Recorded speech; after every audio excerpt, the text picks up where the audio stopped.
ঘটনাটি ঘটেছিল দোহার থানার চরজয়পাড়া নামক গ্রামের এসপি বাড়ির সামনের সেই রাস্তায়, যেখানে একটা কালভার্ট আছে আর তার ঠিক পাশেই আছে বড় একটা ঝোপ।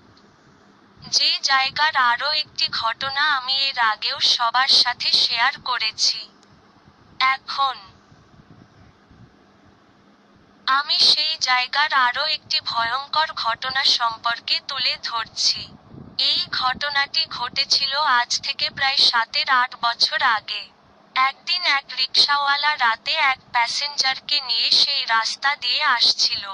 রাত তখন প্রায় আনুমানিক 11টা কি 11:30টার মতন হবে।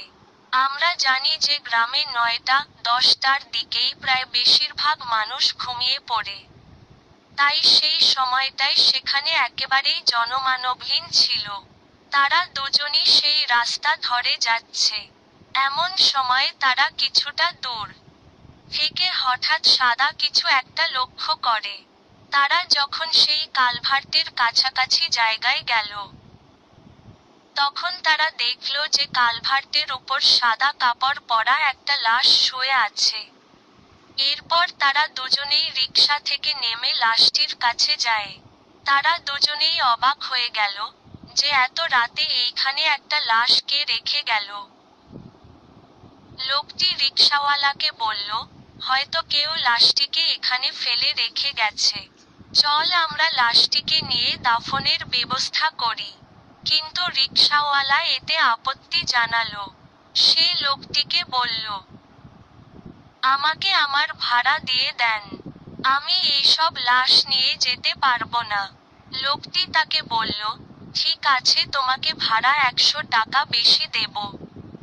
একথা শুনে রিকশাওয়ালা লাশটি নিতে রাজি হয়। তবে রিকশাওয়ালা লোকটিকে শর্ত দেয় যে লাশটি আপনাকেই তুলতে হবে। লোকটি বলল, ঠিক আছে, তাই হবে। তারপর লোকটি লাশের কাছে গিয়ে মুখের কাপড় তুলতেই দেখতে পায় লাশটি চোখ খোলা অবস্থায় তাকিয়ে আছে।